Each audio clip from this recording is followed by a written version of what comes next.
come in front a bit, and you will be presenting yourself. Yesterday we did it that we had pairs and the other person presented, but now you will be. So if you could quickly say, your name, your cinema, where you come from, how many screens you manage, how many seats maybe, and also if you prefer Sirat or sentimental value. Prefer the film Sirat or sentimental value? We made the two pieces yesterday. Hello. Well, my name is Arturo Dueñas. Arturo from Valladolid, in Spain. And I'm able to say that I'm a exhibitor only by chance. Because, this is very interesting because I'm Spanish philologist. I was teaching Spanish language and literature in many countries of Europe. In Estonia, I say this because this morning I met some Estonian people. Okay. And then became librarian at the University of Valladolid, and then I'm filmmaker. I'm from 50 years ago, I'm producing and directing film.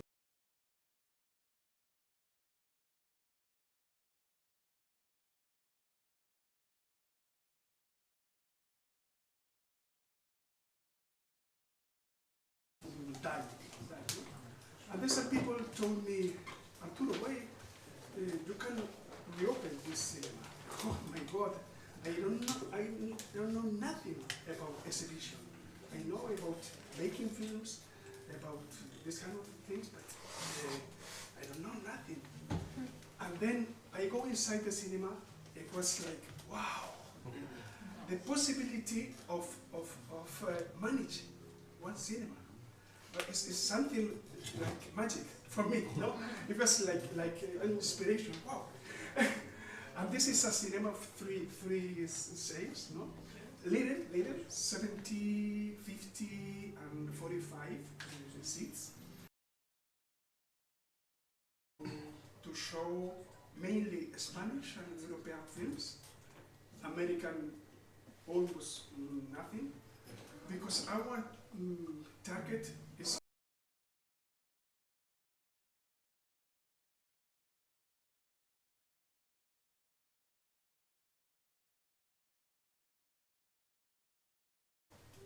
we came back to the cinema, and this was true. Then what more? Okay, what's sentimental value of that? Maybe it's very different kind of films. Sirat is like experience, like sound, something like this. All the cinema, not only the sound, but Sirat was so. All the cinema was boom, boom, boom, boom, boom, something like this. And when you go to the cinema, to the door of the cinema, and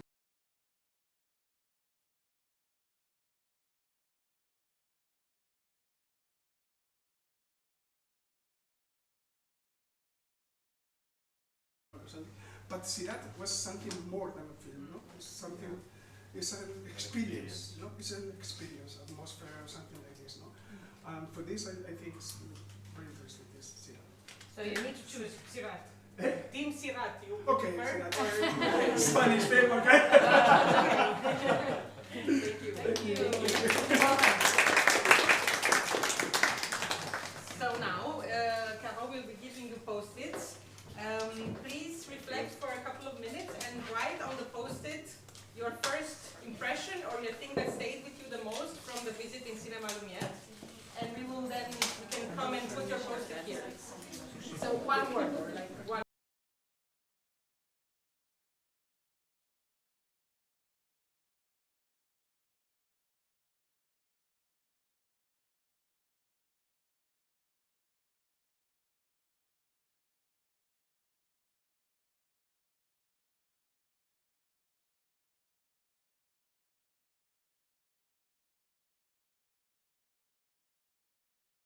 Right, I'm correct. 13. Yes. 13. The building we're in was only hosting 3 of them, cinema being hall 11, and the other ones were in the big building in the main square. You could see on your right side when we left.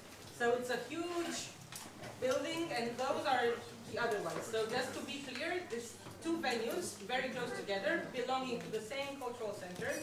And when she mentioned that the technical team are going from one to the other, they're actually switching buildings. They are going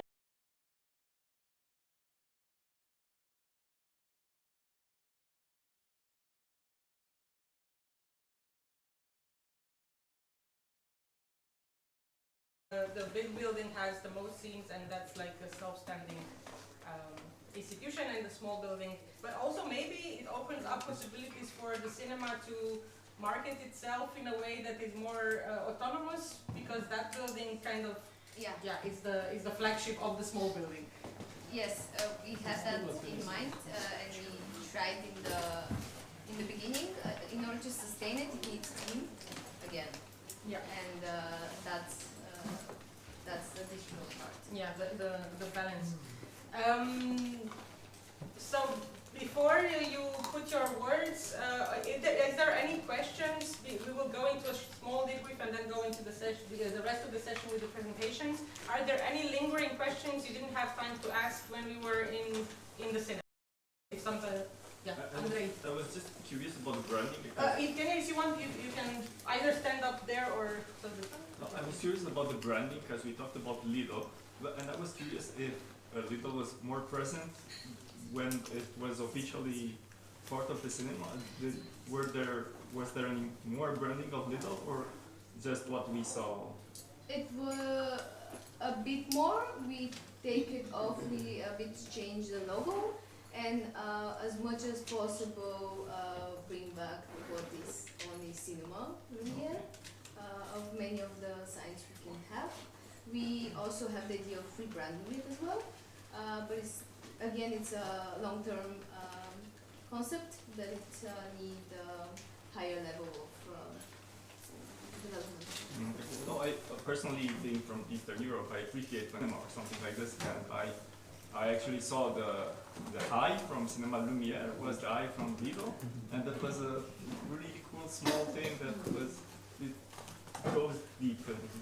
Yeah, you get it. That, yeah. That was part of that. Yeah, I like that. Thank you. Okay. Maybe we should take the boxes rather than they come out, but it will be now. Yeah.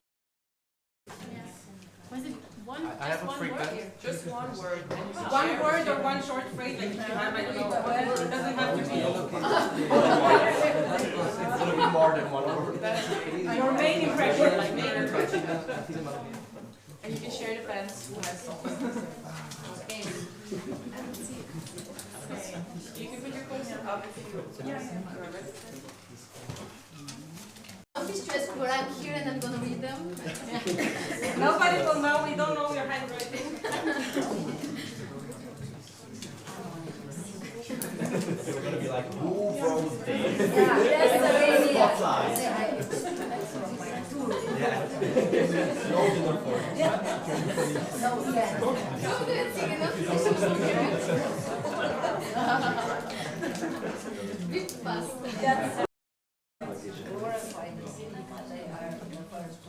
Any post-its left? The ones that you write are very nice. Excellent point. Yeah. First, like, from Rome. Not too much. First, like, It needs more points.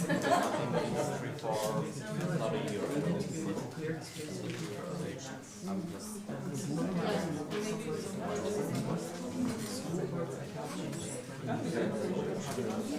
I was an usher at box office. Yeah, we had none. Anybody still has their post-its? None.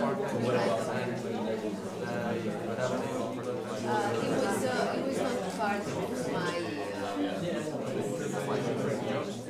yeah, so Three of us. this year we was yes. Okay. So, thank you for that. We are trying to order them now in more logical way. We'll need to have the conversations all together and keep the individual conversations for the breaks. Otherwise, there's no way we can hear each other. And I know that I said yesterday we're just like in a living room and can imagine in I don't know, family gathering, everybody speaks on top of each other, and you cannot. But let's keep the parallel to some limit. So what we'll do now is we'll order them a bit. We'll read through them, I guess. Maybe you can. And just to be clear, this is not in any way, shape, or form a critique or something that's supposed to, you know, like, oh my God, we are in a position to give lessons. We are definitely not aiming for that. It's more of trying to use the visit as a starting point for the discussion on branding, and also learn and understand about this example now, but if we visited any other of our cinemas, maybe we could find similar or different things that we can point out. So each case is a unique case, but we can start the discussion from there.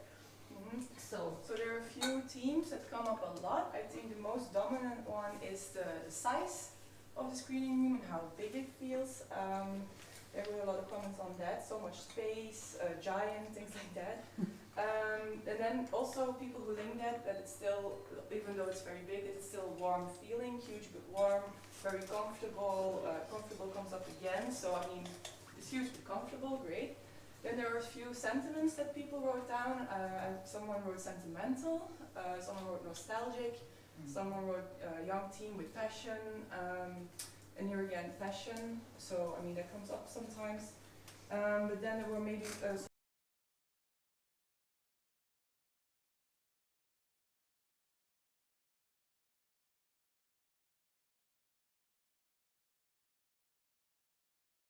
to be done with the room. And yeah, little visual promotion, someone says. So, I mean, that's the most thing that come up. So a lot of positive feelings, but the thing that stood out the most was the size of it, and then also the feelings that can evoke, like maybe not so cinema-esque. I think that's the general thought of the room. And somebody said little but elegant. Little, okay. So the little part was, yeah. And classical, like say traditional buildings, this is always the case in newer buildings, but in buildings that were constructed a long time ago, it was not necessarily something people had in mind back then. So it definitely should be pointed out. So what we ideally, when we think of our brand and when we think about our identity, we should try to work with the space we have, try to put the programming somehow in line with what our identity wants to be, and also use all the other ways of communicating, of designing our combines in and give a unified vision. Obviously, this is like the hope and what we should aim for. It's not always possible, and one of the biggest things that hinder us from doing that unified identity and vision is our spaces, which are not, as we said time again, not so easy to alter and not so easy to shape in the way we would want to. So the fact that big space comes a lot, huge, giant, and anyway, very, very big space. For some of us, this would be a plus, because maybe our cinemas are very small, maybe we don't have an entry, maybe we don't have a coffee space, maybe we are crammed more than just screen a film in a little room. And for others, it might be a down, let's say maybe not a negative, but a challenge, because how do you fill that space? What do you do with all that space? How do you make it feel warm and full and look like a cinema rather than generic? And as Evgenia mentioned, they are aware of this and there's plans for it. Maybe you can expand what you're thinking about doing, keeping in mind that of course you need the validation and the money and all that, but in an ideal world, what would you do with the entrance, for example? What would you think of? It would be more cinematic, so I would have very much with the coffee bar, just like after drink, after the screenings, because all the audience ask, oh, can we have a wine or something, like a bit more elegance I could put there. It's just not to be a coffee shop, it could be like a bit more presentable in a way, and have a small chairs and tables around it. And inside also I could, I would rearrange it to be more cinematic as well. And actually we have a big archive of cinema. So I would have just put that there to be seen as many cinemas have, and not to just stay hidden from people's eye.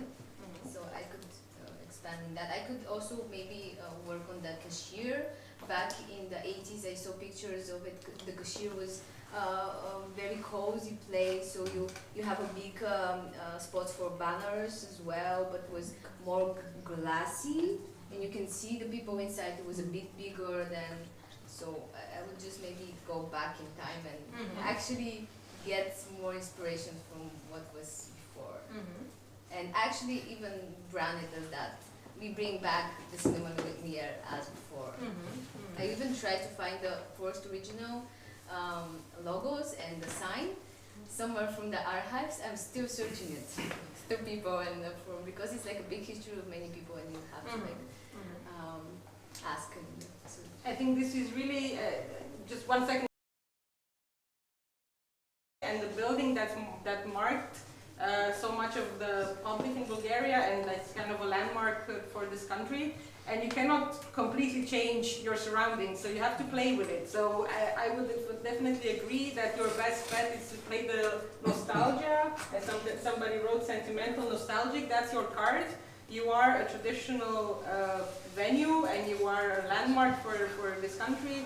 So you should play that part up and play up the nostalgic. I mean, it can be modern, but still with the nostalgic touch. yeah, it's a mixture. Yeah, and also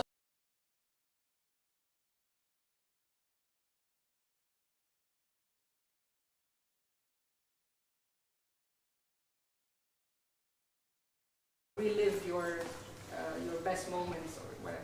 We also had an idea of dress code in like go back in eras before. So if we have this big event, it's like if you have a dress code from the 80s or the 90s, it's like connected to the film and connected if we To the architecture and the feeling of the venue, which is not going to be massively changed. I mean, of course, it can be more vivid with the posters and everything you mentioned, but you cannot alter it, like make it completely different, because that would mean tearing down the walls, and that's not the plan. That's when we stopped dreaming. Of course. You wanted to add something? Yeah, I was just curious about the archive ideas. If you have here in Bulgaria some national archive films Yeah, we have institution which you can reach for these things, or it's an issue which each of the cinema has to handle on their own? Again, as National Palace of Culture, we have our big archive. And it's like an academic institution? The palace is the institution itself, Yeah. so we also like a museum inside of it. So Yeah. we keep a lot of art forms through the years of one of the most renowned artists, and there is the archive from the we now in 45 years as a whole. The National Palace is built. So through that time, everything that was happening in the palace, it has archive. So you can imagine what kind of a big archive there is. But so you can reach some.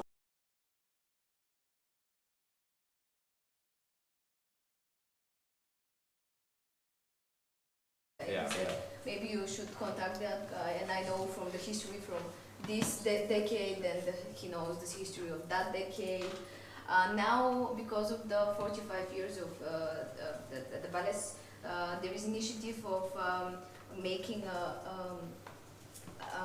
a book connected to the history of the building, and a few shorts, but still connected to cinema. We haven't had that like specifically made it. And for other ones, we have the Filmoteca, which is an archive for the Bulgarian cinema, but it's they don't keep information for specific cinema halls. It's like more complex. Yeah, if I answer your question. Yeah, totally. Thank you. Thank you. Other questions or remarks, maybe from the participants that are handling cinema halls that are very old? Yesterday we saw we had some which have been operating since the beginning of the last century. Anything you would maybe share in terms of tips or how to make the modern Amsterdam, there's a cinema that's inside an old cadaver house. So it was like this part of a medical institution where they literally like were cutting up bodies, like it's Like a the mortuary. morgue? Yeah, but it's like a medical morgue. So they didn't change the building at all because it's a monumental building, but they did a lot with like light and posters on the wall and decor to, they kind of play with the fact like, oh, it's an old morgue. They even called it a lab, like the name of the cinema is Lab. But when you walk in, there is also this air of cinematic and cinephile energy, and I wrote on the note empty space because when I first walked into the cinema, sometimes it was giving me the impression of a shopping mall more, and I think lights is a big part of it. You don't have to change the space, but maybe there could be something done with lights to make I don't know, like neon lights, or yeah, to create an atmosphere that's a bit.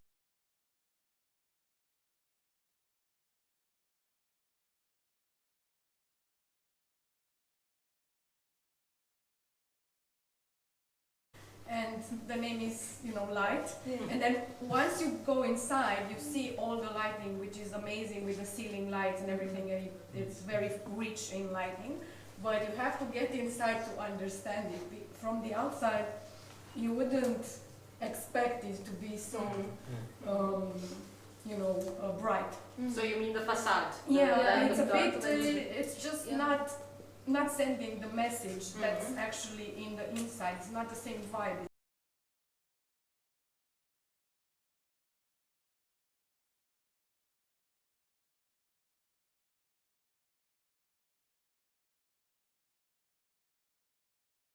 For people that are maybe from younger generation, that would just maybe see the photos on the Instagram or whatever, just the outside building, and they don't know what's inside. Maybe there would be a bit of not so eagerness to go inside because of this industrial facade. Okay, we have another comment or question over here. Yeah, so I actually had like the opposite impression. Like I completely agree with you on the facade, but for me it's not very cinematographic to have like that much light in the screening room. Like for me that felt like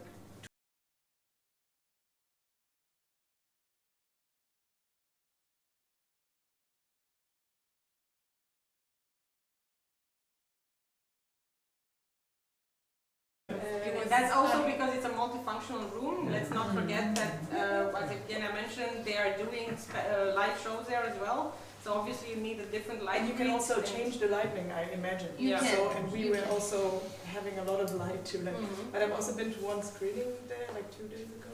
And that's just like this feeling of, oh, it's very bright. I'm not used to that. Even during the screening? Yeah. No, when you enter. When you enter. It's not during the screening. And like one other thing because I also like from Berlin, there are like some, maybe not completely similar, I don't know anything about architecture, but classic huge buildings, also with a lot of wood. So for me, obviously it's not Kino International in Berlin, if anybody knows it, but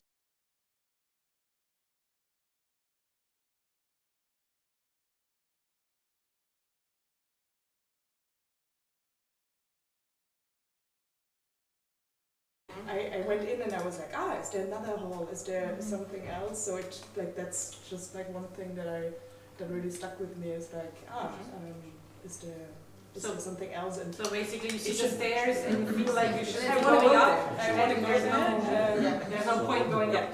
Yeah. Okay.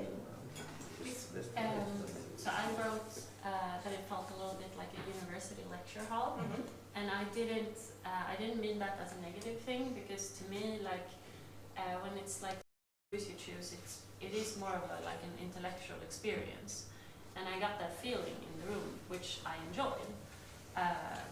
So what I like that it feels like the type of cinema where you go and you like actually learn something, you experience something new. So I thought it was a good fit. Like it felt like it was a heart of an institution, and I meant it as a positive thing. Right. Sorry, that we didn't Sorry. My interpretation was different. Yeah. No, she's sorry. And please. I have a question, because I don't know cinema industry in Sofia. How many cinemas is running in Sofia, and how many strictly cinema building is? So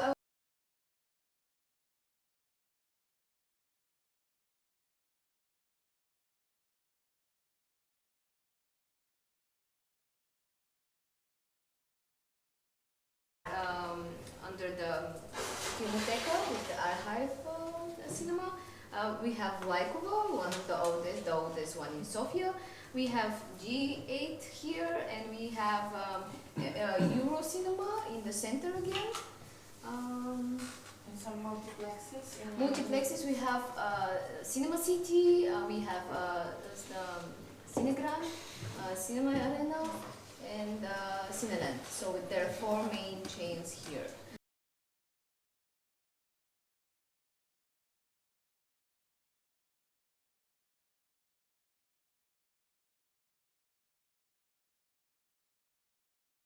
The dissertations in my master's, so it was a lot of them, and mainly around, I think, 70 or 80% of them were in Sofia. But the main ones is Cinema City and Cineland. Please. I have a feeling it's not a cinema, so what I would like to know if it would be possible to get the screen more to Closer to the seats? and maybe one that you can lift up if the stage is needed, so you can With the because, then lift it up. would, because it's very far for me. It was quite far away, and because of the stage, it felt more like a theater. So If you do that, you can't sell the first 2 rows. So like they have the room now, the first rows are okay. You can sell tickets there without complaints. That's true. If you bring the screen closer, you're Well, you could, sorry, because we deal a lot with multifunctional rooms, one screen like that. So you wouldn't necessarily need to bring it the whole way forward, but I do think a little bit closer would be beneficial, and you would still be able to have.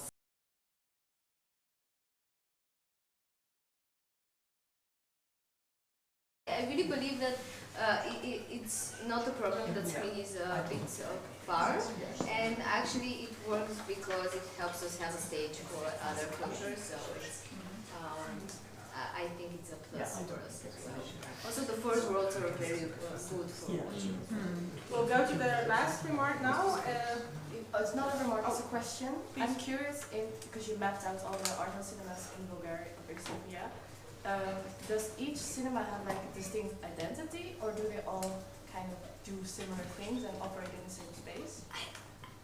We can ask the same thing. I think that each of the cinema has a way of branding, but haven't finished it yet. Maybe you can say your. So working from.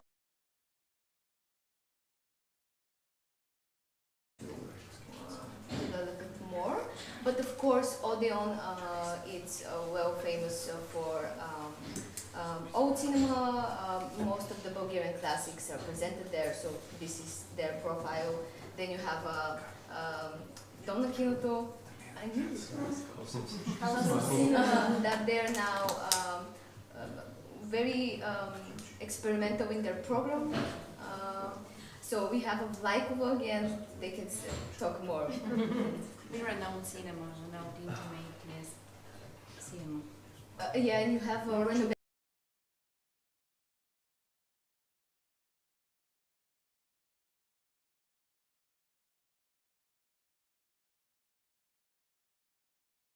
So if audience come into, I don't know, house of cinema, it's like, oh, I will expect this kind of ambience, something like that. And then if you go to Lumiere, oh, it's more this vibe, this feel. Is that something that you? I think yes. Yes, I think we have it. Okay. Yeah. And building on that, because we have to wrap up, I would ask you maybe to give us, of course, your insights, and you're working for Lumiere, and it's your project. But if you had to describe it in 1 word, what would you put on a post-it? Or you can use 2 words. Some people put more than 1.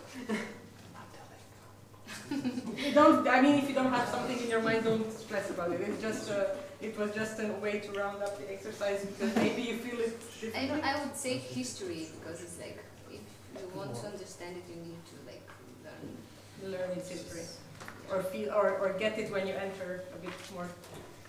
Yeah, and maybe it's always national parts of culture if I talk about Lumiere or talk about They're linked. Yes. Okay, well, thank you very much again. We will be going towards two presentations now, which are also highlighting the situations of older cinemas or historic cinemas that have been branded or rebranded or based on that legacy. So we will keep this discussion in mind, and we first go to Czech Republic, Kino Lucerna with Tobias, rebranding a legend. So it's very much in continuation, and we'll be putting this in. So we have a pointer. You can start you can advance your own slides. Yeah. Okay, that is great. So you are an independent presenter.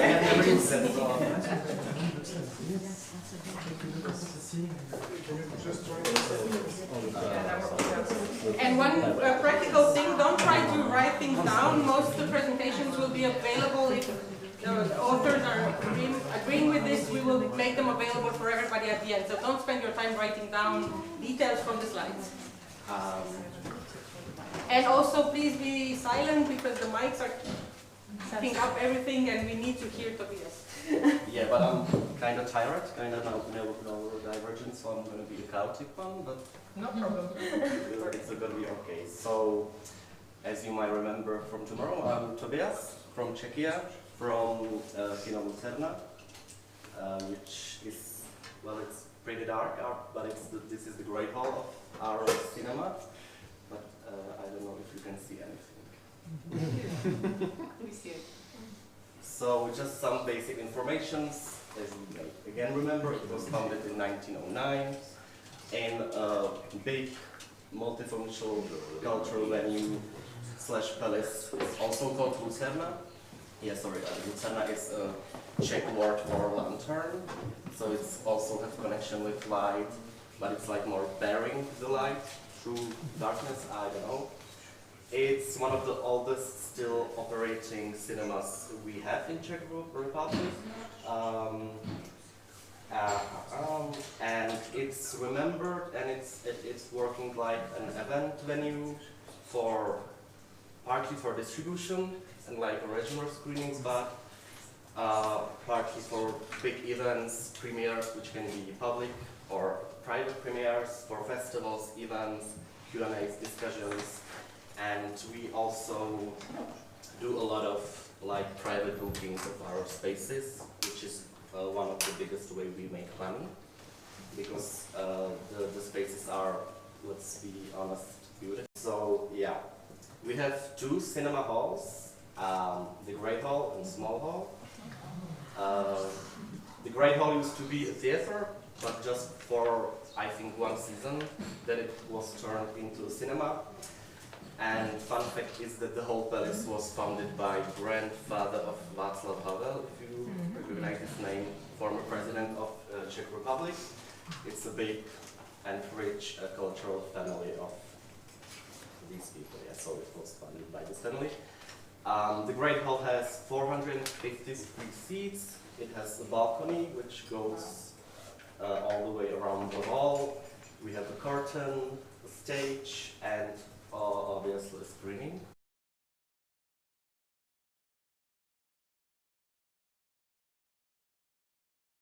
Smaller events and for the more like intimate screenings and etc. Maybe I don't need this anymore. So yeah, I'm here to talk about identity. And the fact is that I am from Ioana Group, which I'm going to talk about in a minute. It is Art House's group of 5 cinemas in Prague. So I work for all of them, but today I'm clearly representing Lucerna. And like 1 year ago, the leadership of the whole palace multifunctional palace. It has like a music club, it has concert hall, it has so many venues.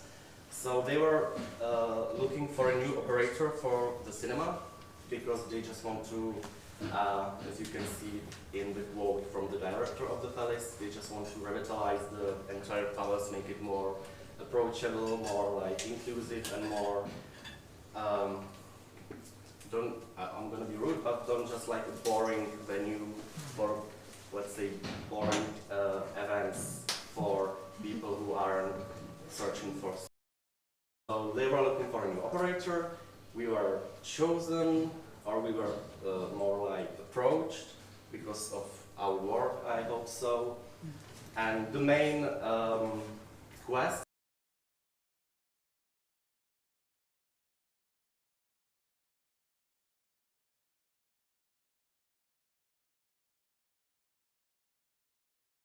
of cinema industry and cinema exhibiting. So yeah, there also was some requirement for more effective fulfillment of the venue of the place. And I think that the Arapina group, which I'm from, was chosen because I think we are just visible in our market, and we have some shared know-how of the dramaturgy, PR, marketing, operations that we love to share with other cinemas, and like this is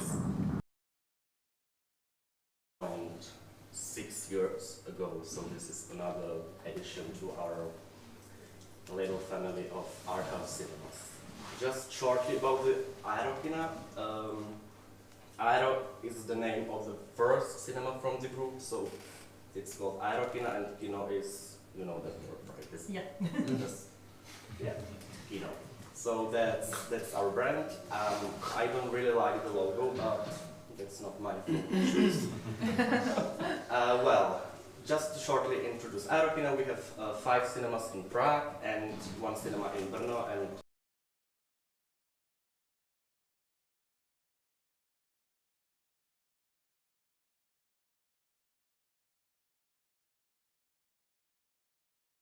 demanding audiences, I would say. So we have to keep the mainstream movies screening because we need the audience to come in to see it. But we also like to make programs for more demanding audiences like cinephiles, academics, expats, and for many like generations. Yeah, that's clear.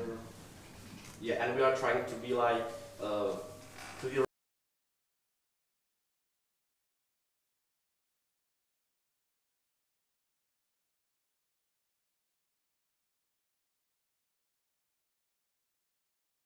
affordable ticket price, more like intimate venues, and just some added value actions and events.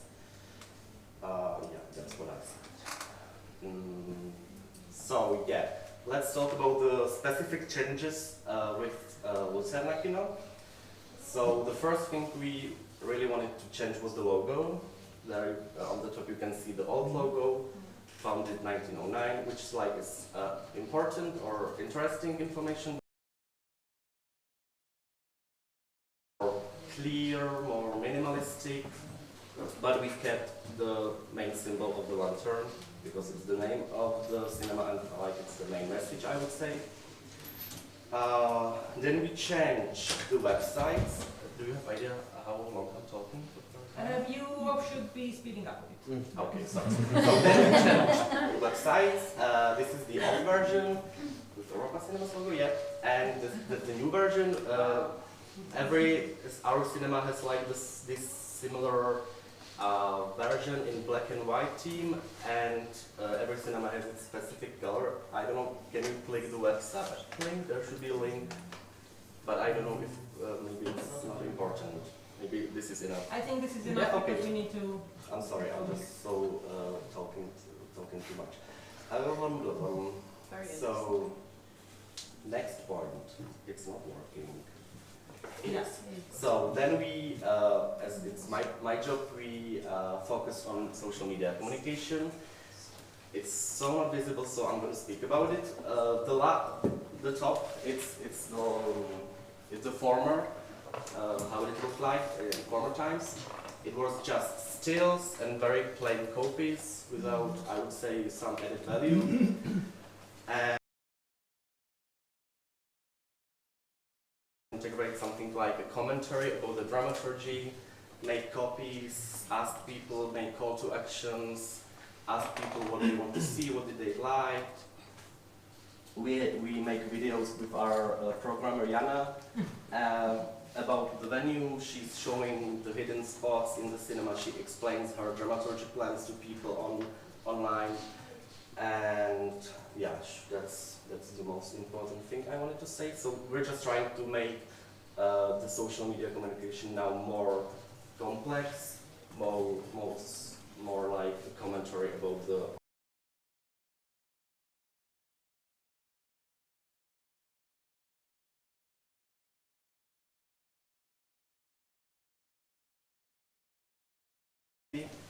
because, as I said, it's part of a big multicultural palace, so the communication with the leadership of the palace it's okay, it's fine, but it's just more steps to make something communicate, because you have to meet so many people, you have to have so many yes and checks on some things, and you are still kind of controlled, so maybe even the creativity from our team cannot be that much experimental and brave, because we have to keep in mind that we are making the picture of the whole palace and not just our cinema. Also, like few days ago, we made slightly changes in the leadership of the cinema, because there were some, I don't want to say problems, but some things were stuck and we just really needed to make a change, so we made some leadership changes, and that really can be a sensitive matter in that case when you have to tell someone who was working in that cinema for years that he's going to be replaced because we just have another vision. Okay. But it's not my call to make, but I'm witnessing these moments and I have to speak about them, I think. But the location was very helpful, because one of our cinema is just across the street. It's the Svetozar cinema, it's my home cinema. So even it's like other cinemas, the location was very helpful because we can just run to each other and help ourselves.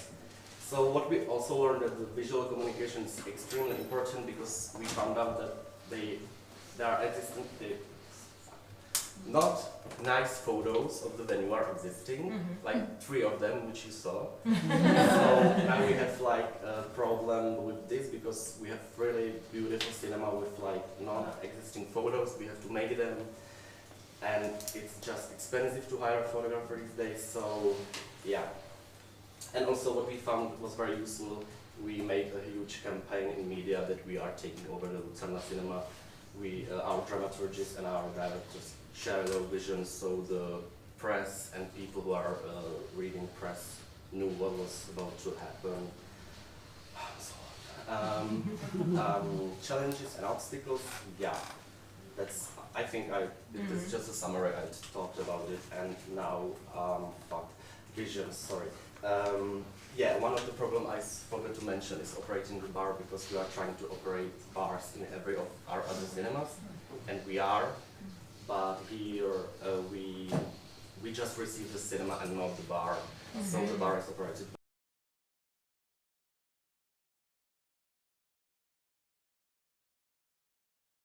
Cinema.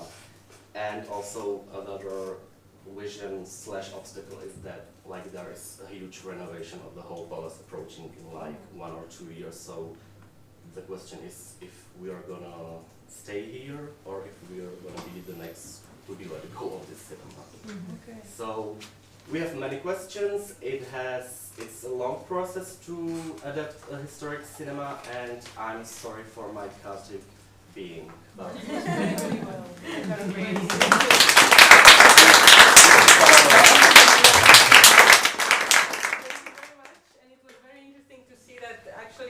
Of course, the cinemas look different, but they face some of the same issues with being part of an iconic cultural complex of that specific country. So So thank you for that. Now we're going to Italy, and we're going to hear from Fabio about Don Bosco. Like, we're not really going, like mentally we can dream of being in a warm and sunny place. What? It's not. Unfortunately, it's not. Okay, first of all, I would like to apologize for my terrible accent, but it's terrible also in Italian. So, no? Are you happy with them?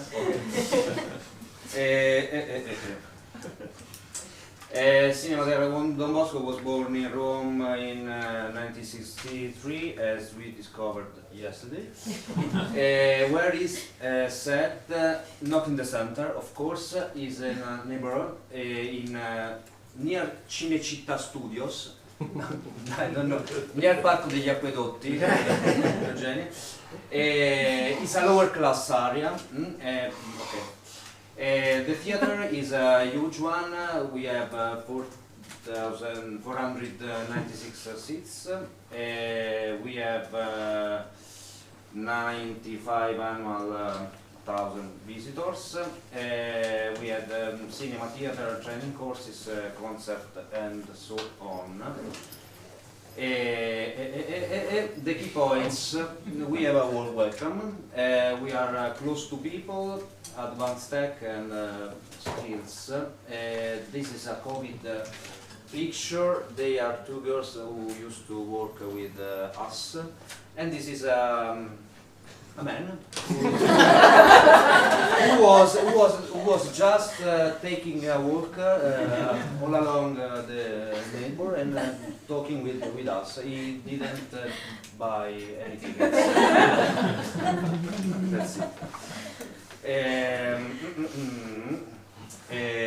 During the years, Don Bosco won over to the neighborhood. In the very early days, it was just the great hall of the schools. Okay, it was used just for internal use. In the okay, this is a photo of. It doesn't see anything. Okay. Once upon a time, there were young volunteers. Okay.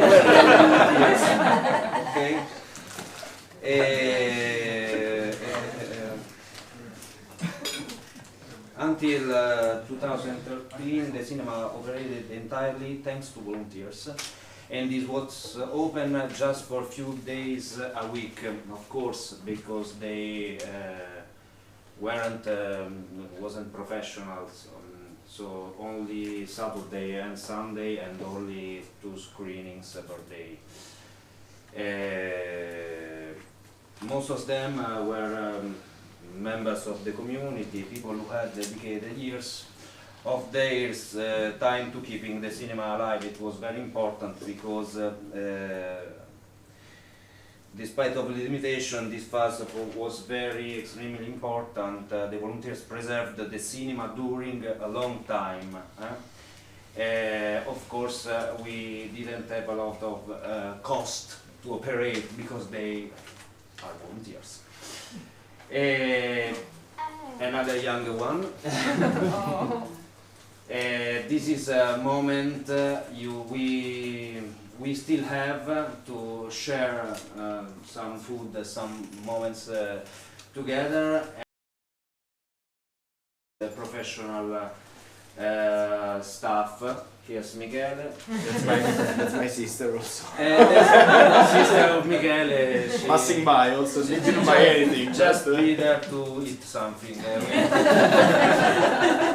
We do it. We feed people. Other younger. This is Mauro. I love him. He teached me to be a programmer in the cinema, and in this period I still call him to discuss how film to screen. He is 80. He's 85 at the moment, roughly 80. I don't know. It's a mystery. I don't know. He likes a lot to be in Europa Cinema. He is the one. He is the one from years. professionalizing. Okay, during around 2013, the parish began a process of transformation. The goal was not to replace volunteers, no, as you saw, but mix it to preserve the work of volunteers, but to improve our skills, in particular expand its open time and days, develop a stronger cultural program, build relationships with schools and institutions. Other guys, today is similar, of course, they are mixed to, I don't know if you know him, is Pupialati, is a famous Italian.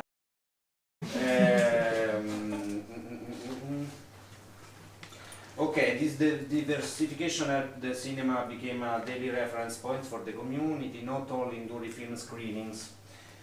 For suburban cinema especially, this approach can be crucial. A cinema survives when it becomes part of people's everyday lives, like the man with the bicycle, don't buy it. Okay, we make live theater, concerts and so on. This is a full orchestra playing OST live. Of course, theater and music, tribal music from education, young audience.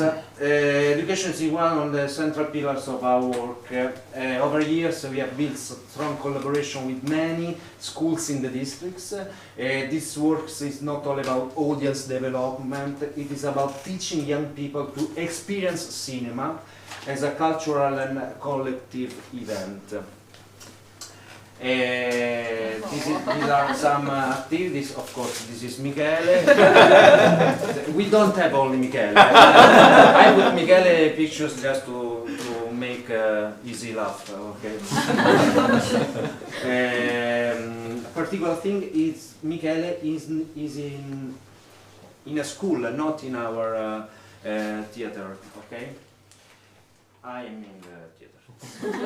Also easy laugh. Easy laugh, also easy laugh. Our work is not limited to our venue, of course, not for just for the theater and the school, but we would like to sharing our connections with other similar venues and theater, and we would like to learn a lot from other similar venue and theater. We had a couple of experience with boot camp. We organized boot camp items, especially in communication, AI, and young audience. We would like to make a huge project with Collaborate to Innovate to expand our work with young audience, not just for our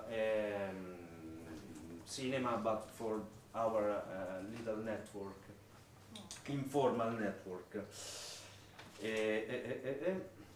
Okay, those are the two boot camps. Culture creates community. This is our keywords, community. The story of our cinema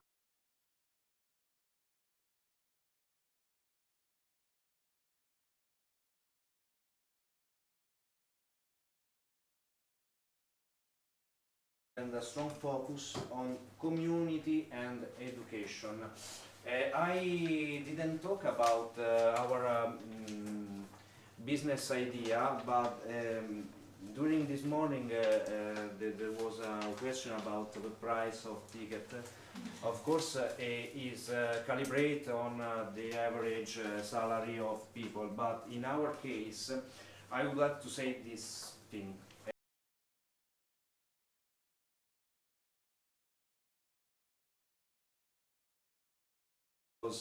We operate in a lower class area.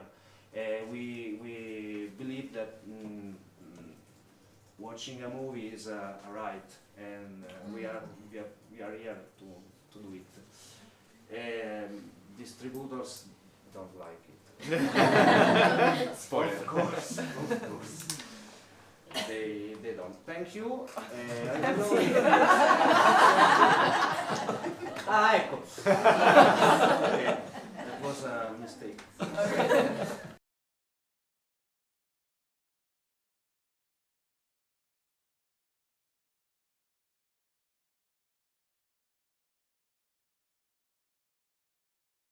A movie talking about school, and other one during an evening with a host, with a director. Maybe I finished.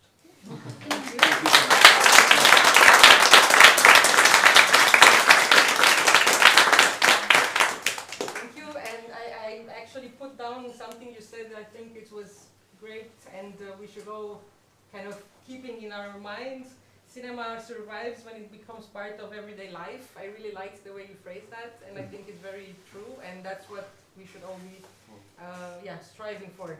That it's not just an one-off event, you go once a year, I don't know how many times, but just everyday life. So now it's up to me. We're running a bit behind.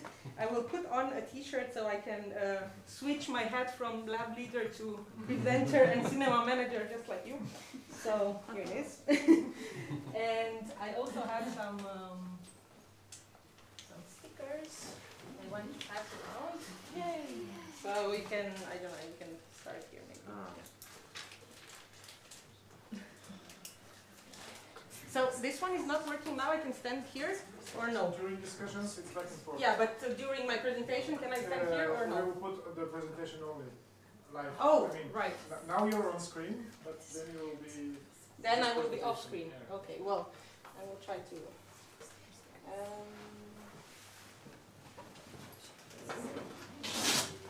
I will be asking you for the time at one point, so that maybe I cannot watch it myself.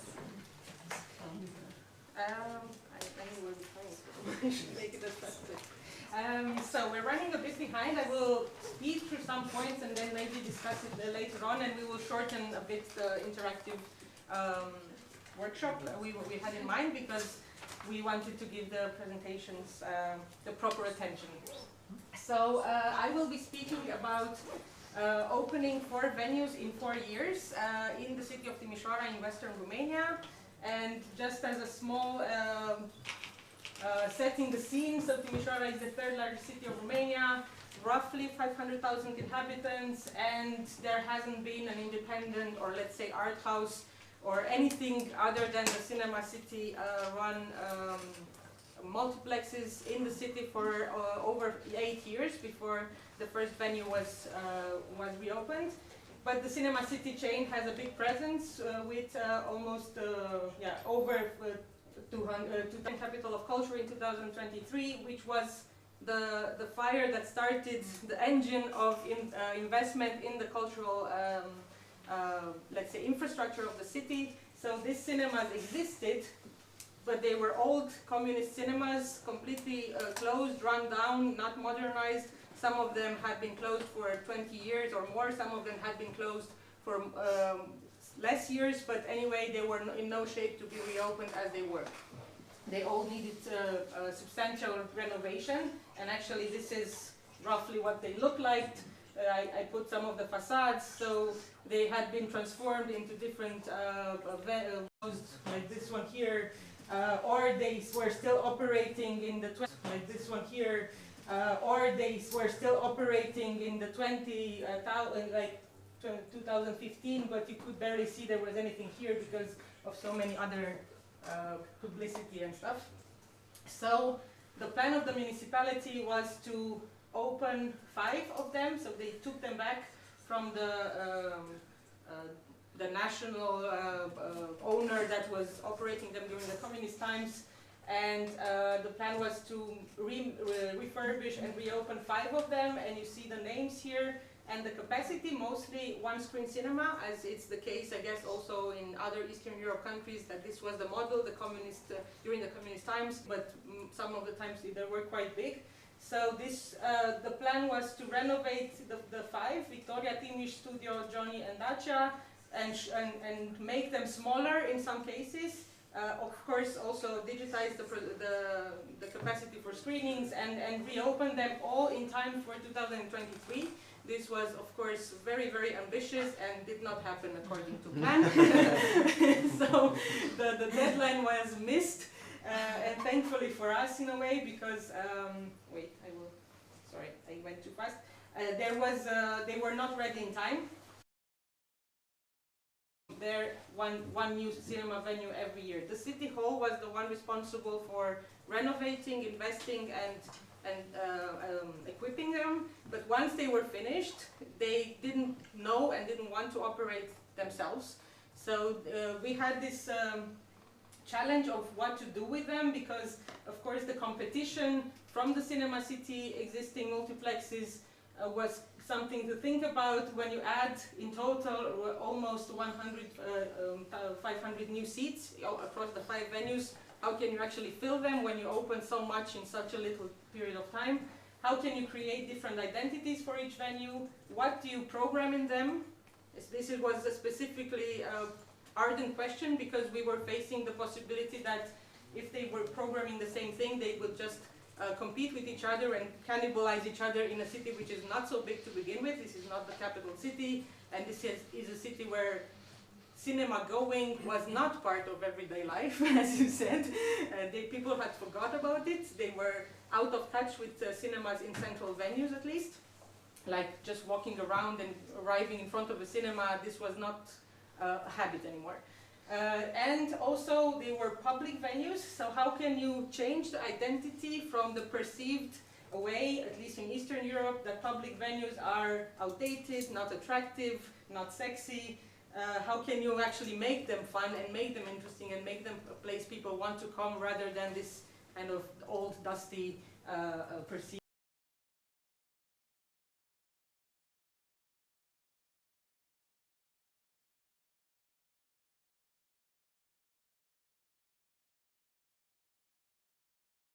Multiplexes curated, very closely watched, so that the identity wouldn't be the same in each one.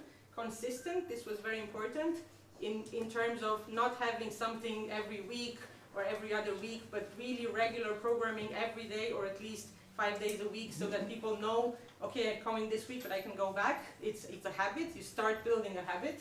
And complementary between the venues. So not every venue shows the same thing, but they kind of complete each other rather than compete with each other. So the 5 venues, we have here the logos, were definitely thought of as a whole, and we have the same kind of visual aids, but we have different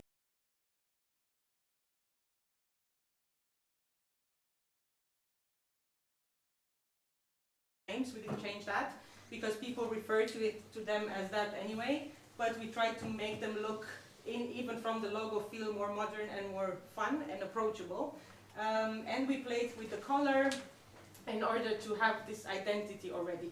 Then, of course, and more important, the identity comes from the programming, and we are going to speak about this a bit later, but from the start we thought about complementary programming with something which is the main thing, and then a side programming. So for example, in Victoria, it was and still is an open stage for community events. Timiș, which is a big hall with 500 seats, was always meant to be not just for big releases, but also for concerts and high-profile conferences. For example, when the president comes, he went there, and so on. Studio was, because it's the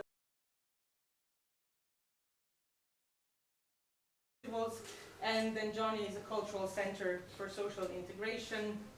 And here is what, unfortunately, the black pictures here, you can't see much, but here is the first one, Cinema Victoria, and I tried to come up with what it feels like. So we opened this in September 2022, and it feels like you belong, well, hopefully. So it has this setting, the space is quite wide, and actually the screen goes up, as somebody mentioned, so you have a scene behind it. You can have events, live events, but it's behind the screen.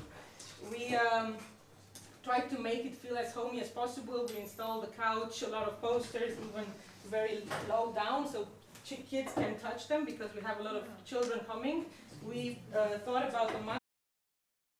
Always when they come, they try to play with it or pet it or make photos with it.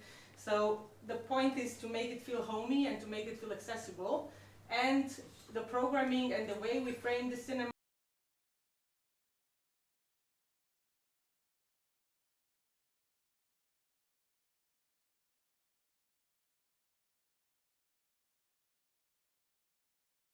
who don't have the money to come, disability and so on. Obviously we have a regular programming and it's not just special events all the time, but this is the feeling that we want to give, and this is what we strive for in terms of branding for this cinema. And around 70% of the films are European. Timiș, our bigger venue, 500 seats, looks and feels hopefully like the place to be. It's exactly in the city center in front of the cathedral, and it's a big venue, so we knew we couldn't program small art house films here. We needed to go bigger, so let's say the more expected releases, even American authors obviously go here. Also a lot of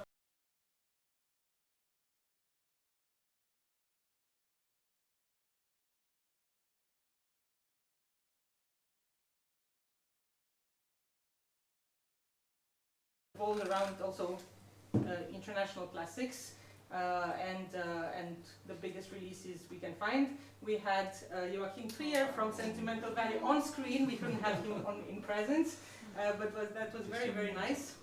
And we had My Wen, for example, and we have, you can see there, Christian Mungiu wearing our t-shirt. So, yeah. This is the third venue we opened in December 2024. Studio is a whole building. It's not just the ground floor of an apartment building like the rest of them. It's actually a building built in the 30s, and we have 3 floors and a deck. This is the main cinema room with 183 seats. This is how it looks from outside. And we have an open air possibility because we have a terrace on the deck.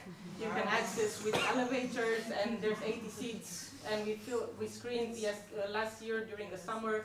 Everything was sold out. 40 screenings, 40 sold out. People love it. But of course, as the guys who do open airs, for sure you know, you have to check with rain. There's a lot of issues with open air. And also festivals. This is the venue where I forgot to mention this, and it was important. It feels like a discovery. We tried to shape this programming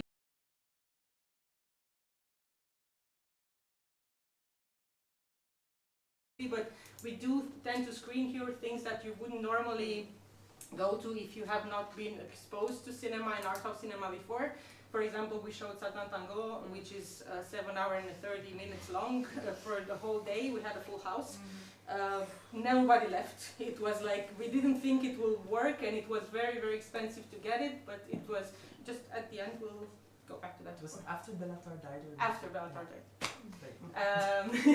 This was in the middle of February this year.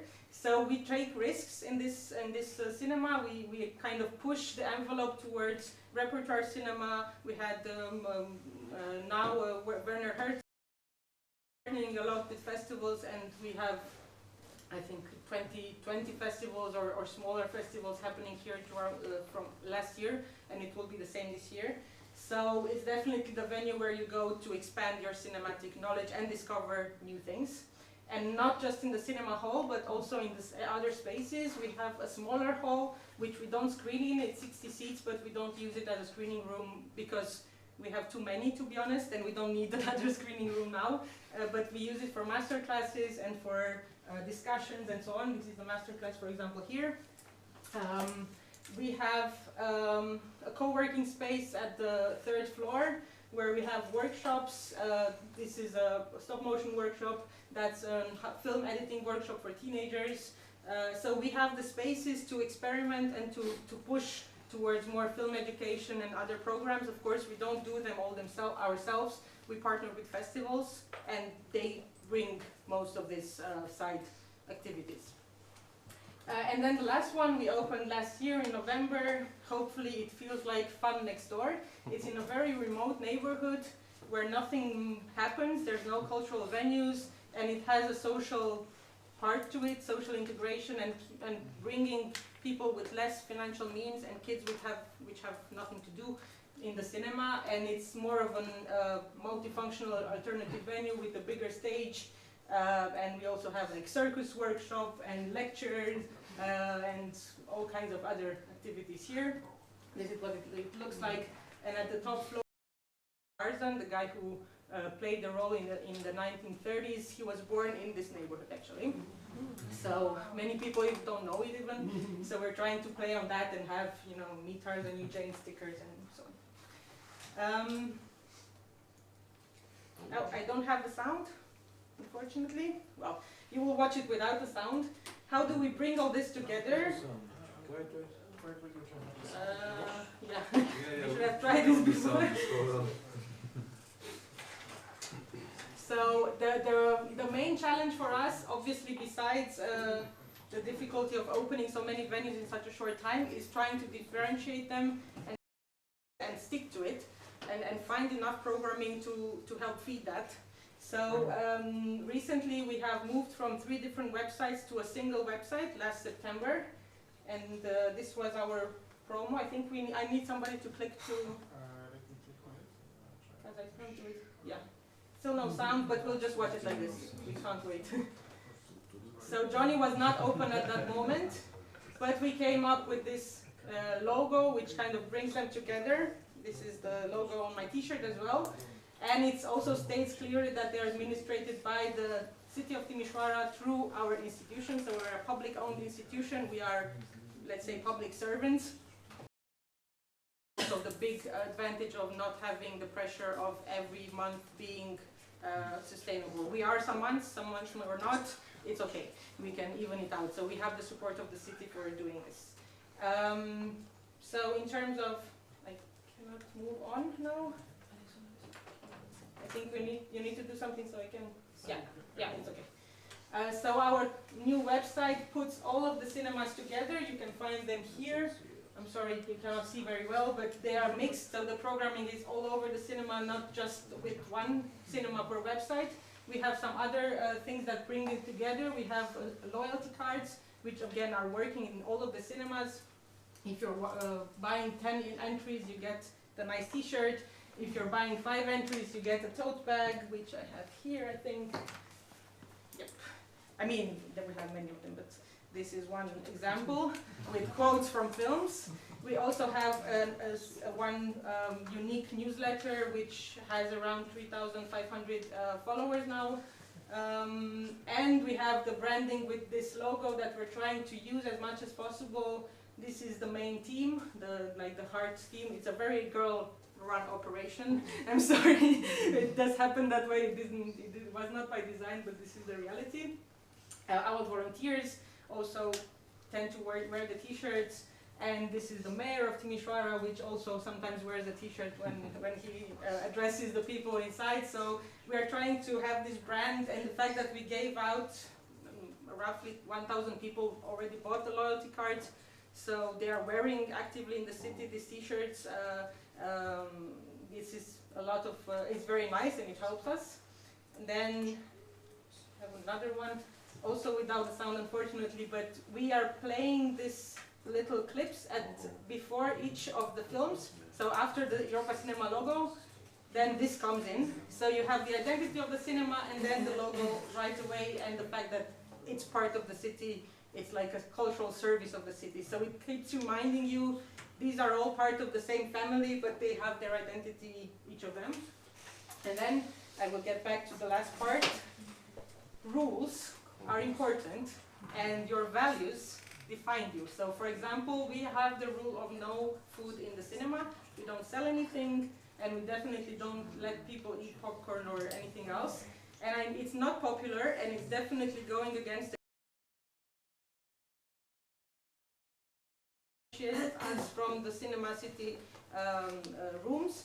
And it makes people come, those who want to come for this kind of experience know they can find it in our rooms, in our halls. So it's important that proud. You are not kind of, apologizing, oh, we're sorry, but here you cannot eat. No, this is what we are trying to promote. We are putting films first. We are putting silence and reflection and, kind of cinema-centered experience first. So we shouldn't be apologizing. We should be trying to in a playful or respectful way push it. Also, we are not running commercials before the films, but we are using the space between the time people are entering and the time the film starts to push our brand and our program. The screen is never empty, but it's always filled with stuff we are promoting and with cultural projects or upcoming things. It's never, publicity for a brand or something, unless we are specifically partnering with a brand for a special event. For example,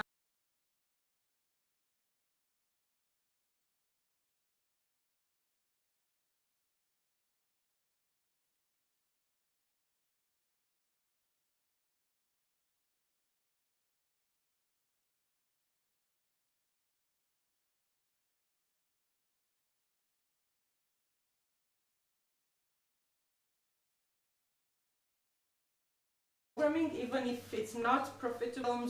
We screen LGBT-focused films sometimes. We screen when Ukraine war had 4 years, and every year actually, the Remembrance Day for this, we have a special program with Ukrainian refugees. Not everything is profitable, of course. In most things like this, you have to put money in, you don't get them out. But it serves your value, it serves your identity, and it serves what you think is right. And the audience feels that, and they come for that as well, not just for entertainment. Yeah, and these are the results for last year. So it's working. The bottom line. Thank you for that.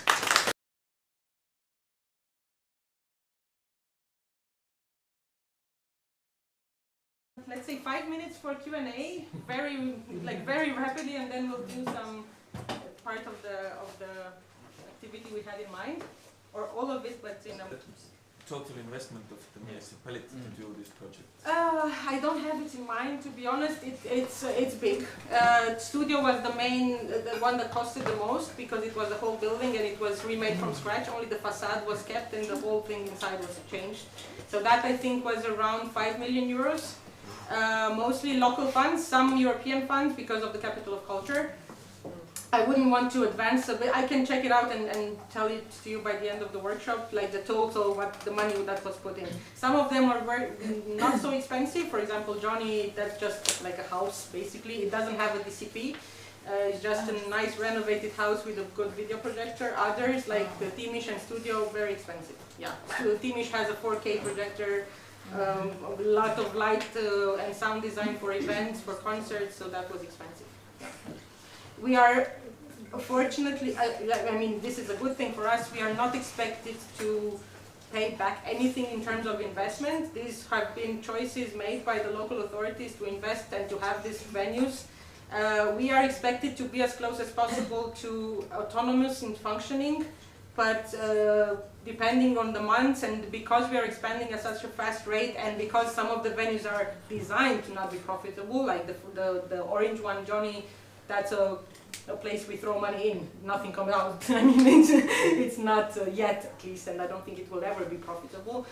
But the overall impact on the city and the fact that we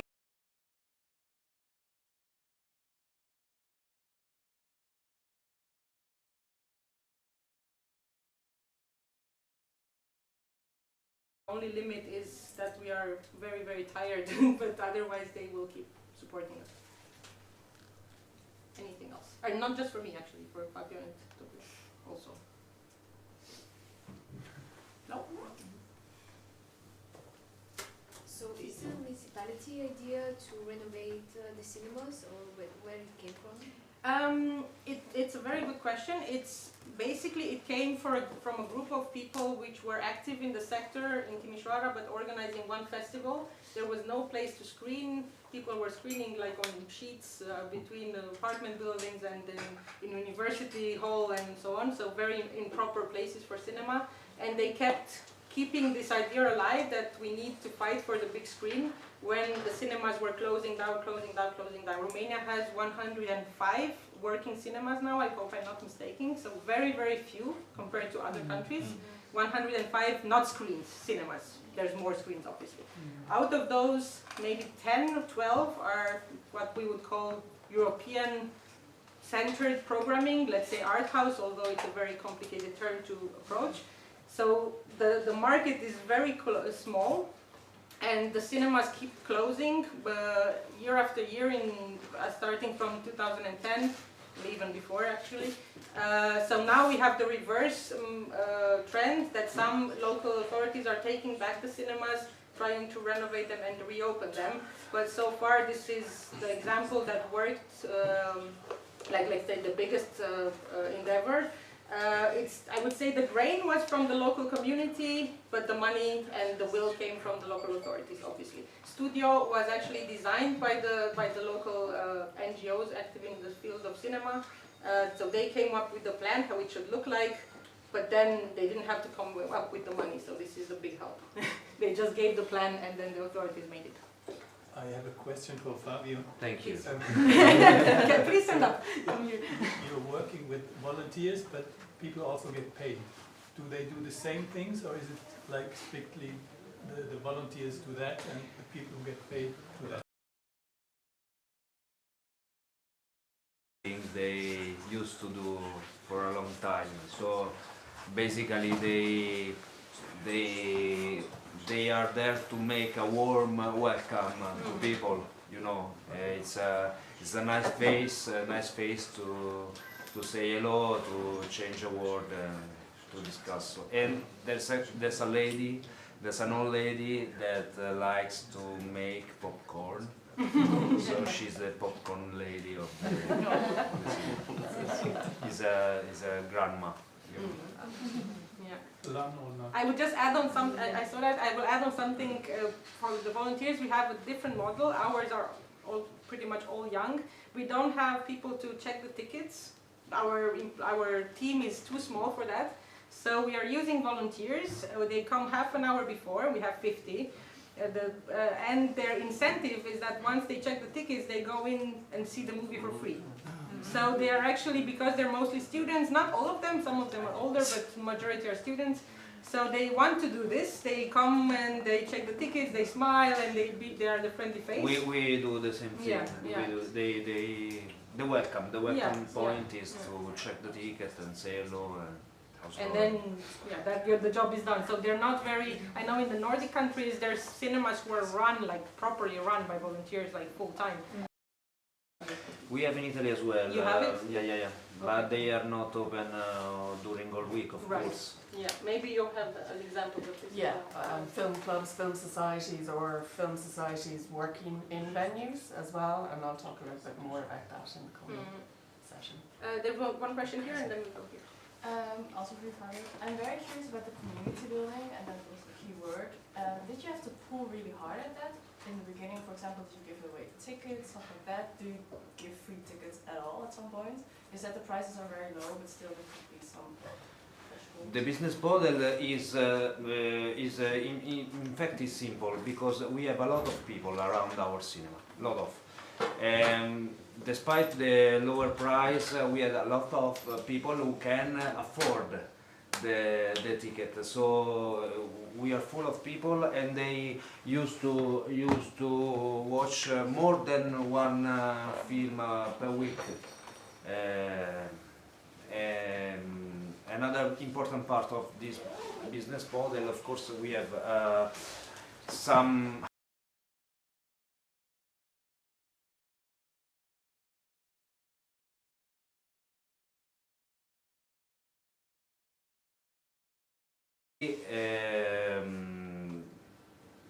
we have maybe free people full time. I don't know, maybe free. Sì, free and half. And how do people find their way back to your cinema in this extent? Like why are screening rooms so full? Like they just talk word of mouth, or how? We have a program of communication, of course, but in the very just people to speak each other. They usually say that they have discovered a little tiny diamond, and why don't you come? It's a good choice of movies, lower price. Why don't we go? And that's it. Okay. Yeah, we have two more and then we have to wrap up. So please. For the Timiș team, I was really impressed by your graphics. So for us, it takes a lot of work to every month put together this graphics for all the films.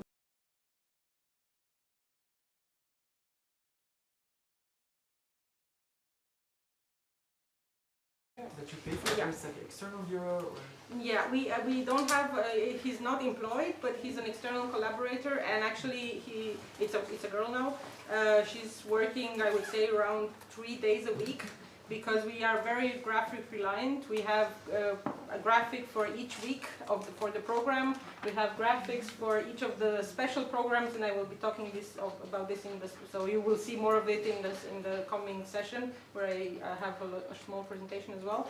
So we are definitely relying on that a lot.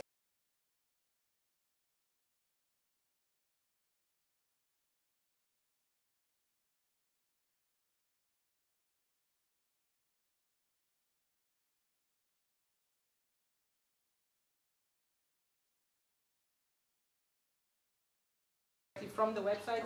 People go on the website, they don't necessarily go through social media or anything else.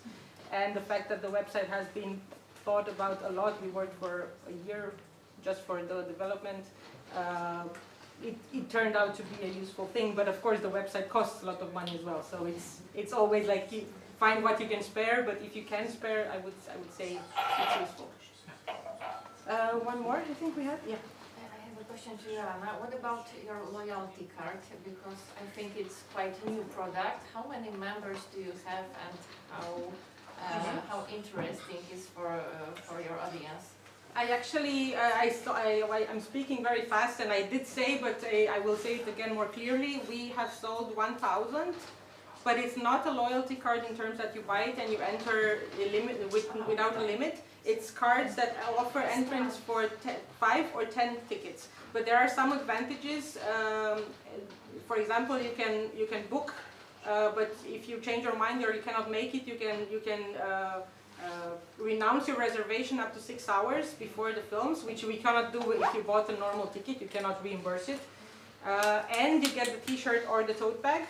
And it's not nominal, so you can come with friends and like use it all in one go, or you can come with somebody, or you can offer it. We found that many people are offering it as a Christmas gift or something like this, because it's like, and you don't have to choose the film, you just offer the card, and then it's like you gifted 5 films for free.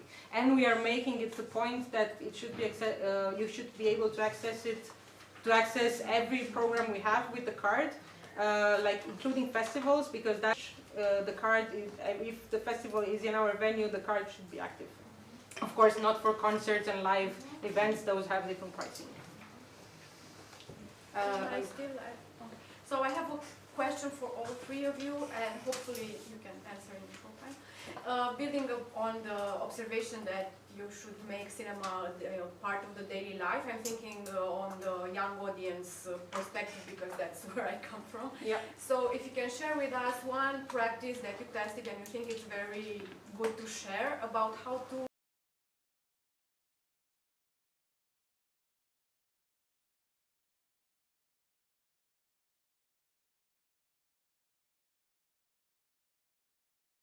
how do you do it? What would you I start. We are going to have a program to renovate our young audience in our cinema. Of course, we have a huge problem.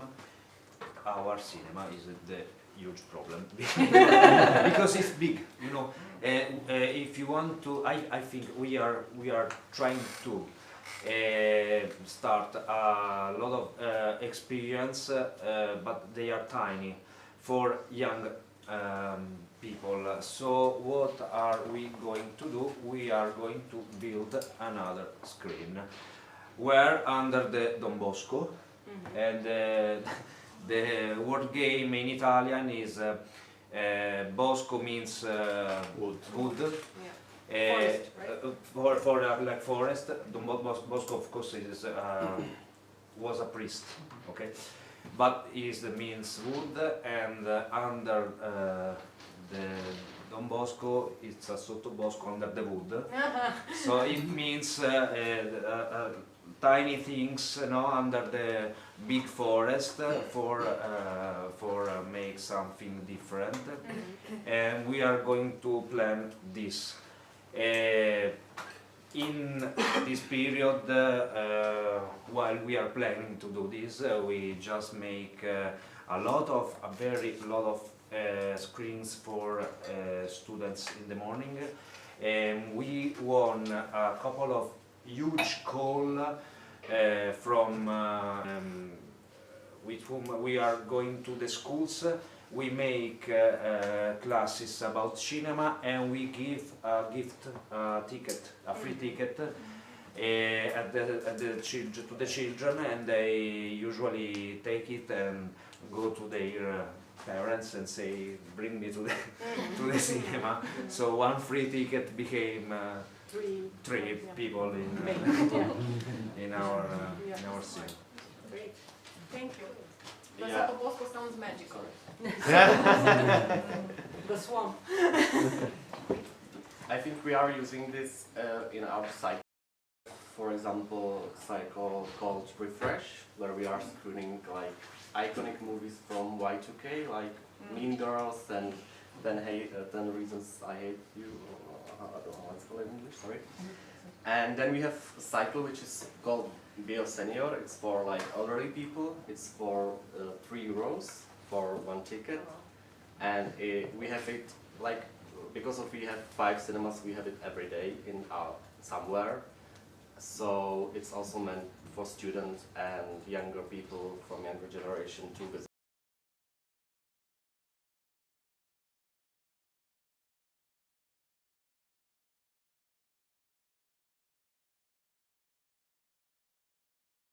Animation, acting, dramaturgy, programming. So we are trying to reach this generation through the approachable pricing and through some activities which are adding the value of the industry life and practice.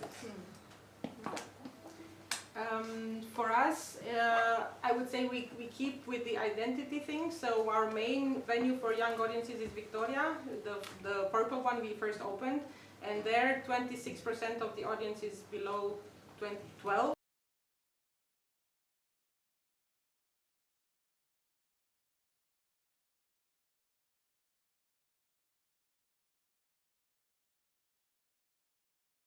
You're on your own, you can do what you want or what you can.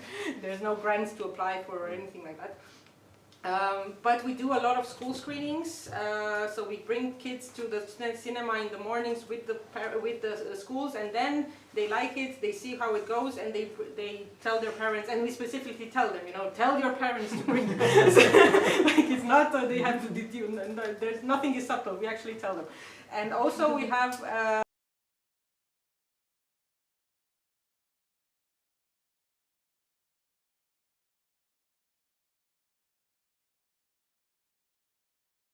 sick, maybe they are not in the mood, whatever. You have to have the offer there, and if they know it's there, and if it's accessible in terms of pricing and of programming, then they will come. So now we have a good success with this in Victoria. If we try it in other venues, it doesn't work so well. So we have to keep going in the same venue, and now we started last year with kids festivals, and Raluca was involved actually in one of them. So we are building on that as well. Other than that,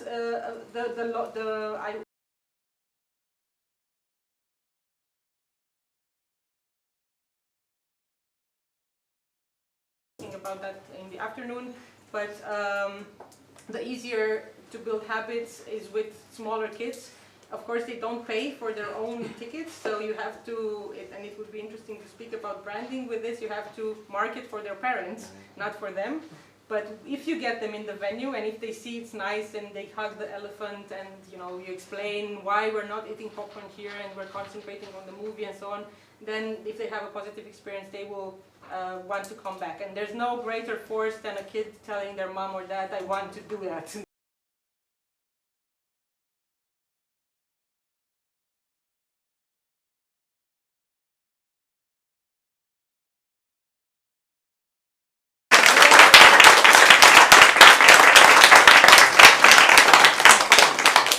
Initially planning for 1 hour. You can 1 hour for the activity. We'll have 20 minutes, but at least.